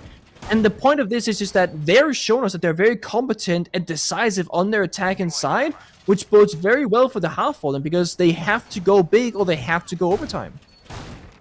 Or they also lose regulation, technically speaking. Yeah, I mean, pressure is slowly mounting for Rival, but they still have a little bit of a buffer. Direwolves need to lock it in here. They need to continue this form. They need to keep that spirited playstyle that we saw from them last round. But rushing is not going to be easy when you're going up against a Clash, who, by the way, is spawn peeking. Almost finds one as well. I see. One thing is to pick up the boss speed and go for a spawn kill. It's another thing to do it smoke with 3 toxic babes in pocket. It's another thing to pick Clash and go for it, okay? There are levels to these things. At least he put his barbed wire down. At least he put his barbed wire down. Actually, it could be worse. There was once a player in the EUL, in Tier 1 Play Pro League, who played Maestro and did not put down, I think, one of his barbed wire and one of his Maestro Evil Eyes, back when he only had 2. So half the util wasn't put down, went for a spawn peek, died. And it's like, at least put down your util, man. You reinforce your 2 walls and then go crazy, you know? At least Come on, play come someone on. like Jaeger or Goyo, someone that you have like a ton of util to bring, and it doesn't matter if you survive. Oh, no. A bomb has been located. It's a hard life to be defender. You gotta reinforce wall and sit still and wait for the enemy to come to you because it's a smart thing to do. Hey, I want to fight people. I'm gonna jump out that window. I'm gonna, shoot the first spawn peek, etc. You do you, man. But I like playing 5v5. The lurk still going on downstairs for Direwolves. And they're kind of teasing about some kind of weird execute on the top floor. Out goes the logic bomb. On yellow. And here it comes. Pika's just taking a huge amount of damage. Binmin's gone yellow and then completely just sprinted down the stairs towards the site. Right around the corner. Ooh, quick reload. A little bit too angsty there. He needs to get around this and win this fight. He spots the player and takes down Jackie Wu. Where are the rest of Rival? Are they on site? There seems to be one just on the other side of the piano as they find another pick and Direwolves begin to stumble. Scarlet still have that mute jammer. And that mute on the shotgun. Here comes the Clash, chopping down the hatch. Hello? Maybe this is actually winnable. If Binmin can kill this Clash, but no support from above on Hinjin. And this is awkward now. Binbin Likely to be laid to rest in just a moment. Oh, 1v3. no. He's going to be shocked to death by the clash. No. Don't do it. The Don't do worst it. way to go. Finish him off, Songla. It's ready. It's only a matter of time. Come on. Uh-oh. Come He's on. closing He's in. coming. Ah, Hinjin steals it. Oh, Rival are keeping pace here on Consulate. That is hilarious. The Clash drops on the head of Lion. And he's looking up like, where am I being saved from? Like, what is happening? The Clash is right next to you the entire time. Again, the sheer chaos, the confusion inside the server. This even, Bin shooting the floor, but Valkyrie's like running away, like completely unfazed by the gunfight that's happening next to him. Yeah, wild round. Oh, okay. Well, this game just is the game that doesn't stop giving, Pengu. Right when you think Direwolves are making something work, when you think they're cooking, Rival throw a spanner back in the works. And that Clash pick ended up being massively impactful as well. They're not going to stick to it, though. They're immediately going to change it up. I'm usually a pretty big fan of change, though. If you start having this like one crutch operator situation that gets countered, you're back to square one. Rival now know that Clash can be a pickup for future strats and future bomb sites in this series. But they still gotta figure out their basics and their defaults, you know, in case that's not a possibility anymore. Rival's still in the driver's seat. They got 5-4 here. They've shown us, again, there's some quick, fast attacks, 3 for 3 with mixed results at this point. And this round will be no different. They're showing us the Amaru, the Blitz, the Grim. This could be that classic CEO take. Flying CEO window, Blitz down Yellow Scarlet, Grim beats out to red pinged enemy, for example. And that's where the C4s, the Toxic Babes, the Goyo Canisters come into play. There's plenty of plant denial for Rival, so if they go for a quick one, they will get stopped in their tracks. They even got Fenrir Melusi. Rival are expecting aggression and fast play and pick their full-on counter lineup. Yeah. There's no Frostman under the window if you want to look for silver linings here for Direwolves. I don't know. I'm just happy for it because this kind of excitement is what keeps you awake at 1 a.m. when you're looking at Direwolves versus Rival in the 5th place match for Asia. I want to see these rushes. I want to see the Blitz, the Amaru. What are they actually planning to do, though? Okay, so Souffle's prepped. He's got the Garu hook out. I think they're going to use the Nomad air jabs to prevent these players from swinging. Problem is, there is a Vulcan canister there. They'll have to wait out. Oh, that's a easy bait, though. Azuki tried to go for a run out, but easy kill. Souffle jumps in, pops the Goyo Canister, jumps out the window, covers yellow door, gets the kill, and is about to fly in once more for a second attempt. That is value on this man. So they're gonna go, Toxic Paper C4, jump out, rinse repeat 4 times, and then they can plant. Here come the EMPs though. Oh, but the Smoke Babes are gonna make this very difficult to plant. And over time, Souffle is losing a lot of HP. Hika is actually going down below. I'm not sure exactly what the best way to use the Blitz is in this scenario. I feel like eventually Souffle is gonna run out of HP. He's gonna go again for it.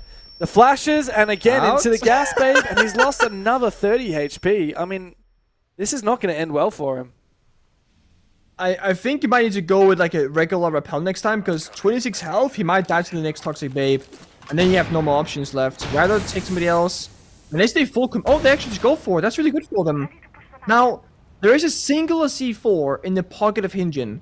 So if Amuro goes in and dies, and either Harambe or Bimbin have to go second, or Pikansu, or Pika in this case, they can still make this work, but this is so predictable.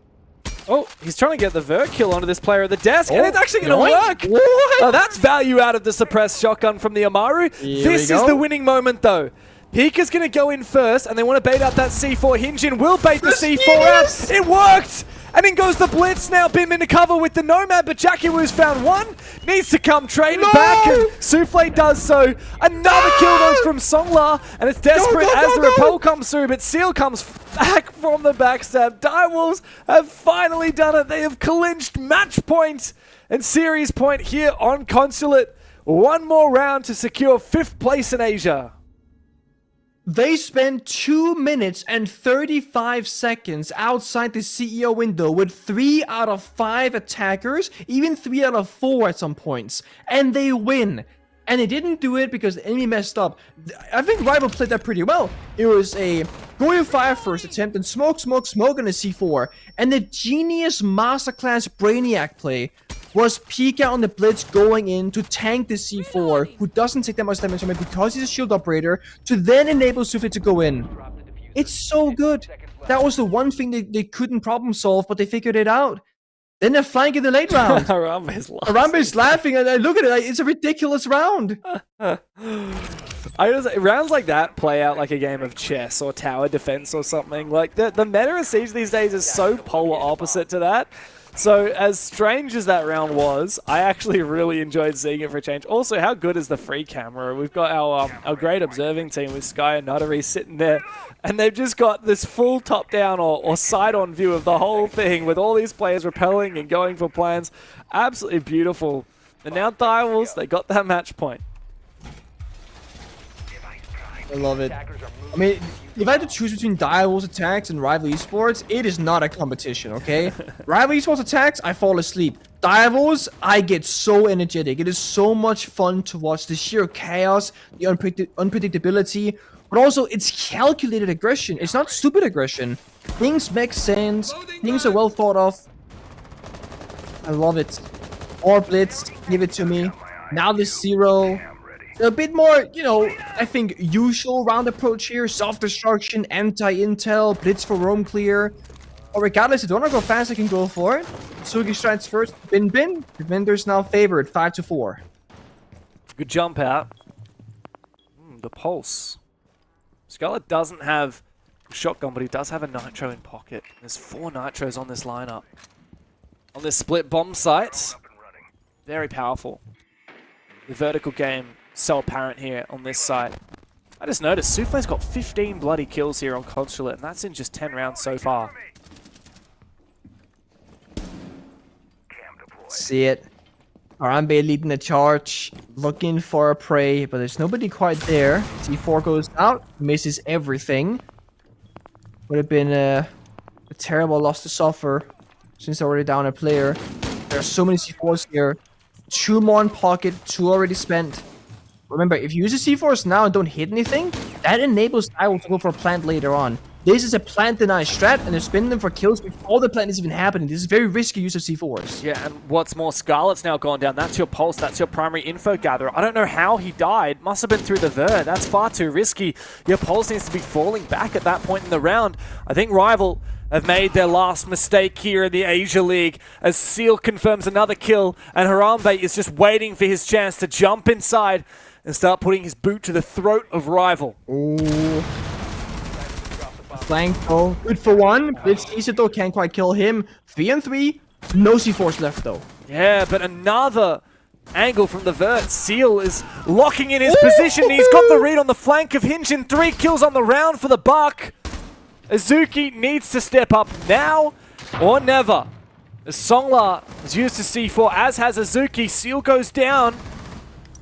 And another kill now, as Pika has made this a 2 versus 1. All up to Songla to try and save the game, but the Blitz comes in to save the day for Direwolves. Harambe gives us his infamous dance. Yes! And the game is over. The rivalry has ended. Direwolves confirmed 5th place in Asia League. And in an impressive fashion. Again, the attacks, the confidence, the fast takes, and they never quite ran out of steam.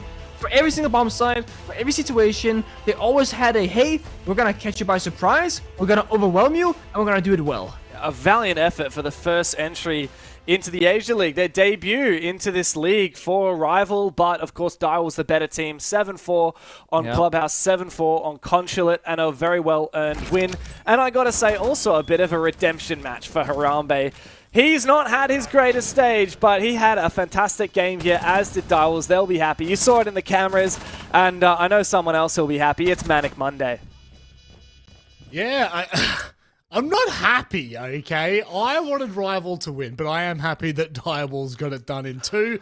I think that it's a fitting way for them to finish their stage. It was still a close and competitive game from Rival, but it just didn't have the teeth. It never felt like it was ever going to truly go the distance. Guz and Xenox now join me on the post desk to break down the final match of the night and hopefully to summarize what we've seen for Playday 2 of the playoffs. Guz, overall, positive or negative from this? What's your takeaways? I think on face value, I'm a little bit disappointed by Rival. Again, it is only a 5th place match, but I still would have expected a bit of a tighter matchup between the two. In fact, I did select them to actually win out this particular match, so a little bit disappointed that they weren't able to get that across the line. And I think it was probably about 4, certainly 5 rounds into this match. We saw the player cams a couple of times there from Rival, with Dio getting a good start on the second map, and they did look pretty deflated and out of it and not particularly engaged in the match. So that's ultimately why I think Dials were able to run away with it. They played some good Siege overall, Dials. Not straying too far away from what you would kind of expect on console. A lot of shield play, a lot of set plays, and ultimately just a little bit more refined on the night.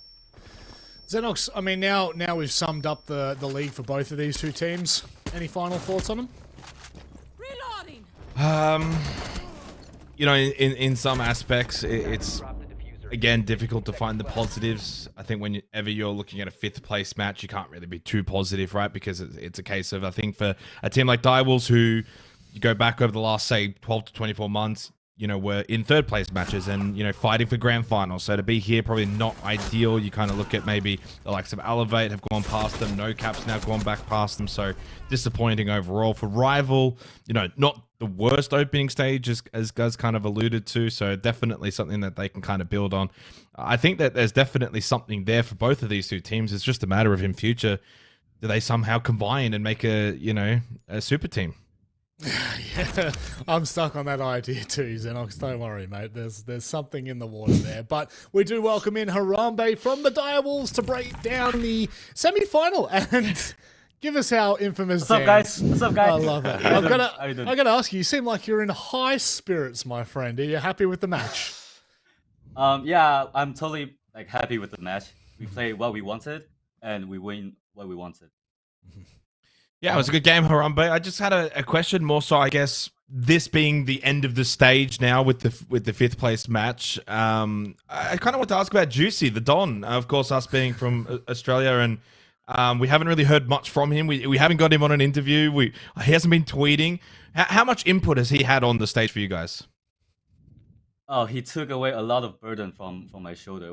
Because when he comes in, he can do strats, defensive and offensive wise of strats, and it really I can just focus on my gameplay a lot. Moving forward, Harambe, are you looking to continue playing? What's the plan for you and I suppose the team as well with SI quals and next year? I'm not sure right now. We'll see. We'll see. I think I still can play few seasons, but I just don't know what the length will be. I want to ask from the team's perspective. Obviously, finishing 5th overall, it's not awful considering you've got your Furies, your No Caps, your Elevation, Bleeds. It's quite competitive. But I do want to ask from your perspective, how have you felt like the stage has gone? I know we talked at the very start and you were a little bit concerned about, the fact that there were roster shuffles and you had to step in from coach to player. How do you feel like it's kind of gone over the course of the stage, and are you happy with where you've ended up? We are definitely not happy about the 5th place. But since we only got few days to scrim, because we have jobs to do, so we couldn't scrim like we did before, every day, every night, or the whole day. We just cannot do it. So yeah, we thought we can compete against Elevate or No Cap in furthermore into the playoffs. We think we can beat Fury and Bleed. So yeah, that was our expectation, but it just didn't go well. No, sometimes it doesn't, my friend. Sometimes things go your way, and other times it ends up like stage 2 of 2024 and something you can take away with the rest of the team, I'm sure of it. Is there anything you'd like to say before we let you go for the stage? Oh, it's been a long night, guys. take a rest, and wait for the grand final. It's gonna be fucking amazing. Oh, right. My God, I couldn't have said it any better. We might as well just I- close the show I on couldn't I couldn't breathe when I'm watching Bleed and Fury match. That was so good. That is so good.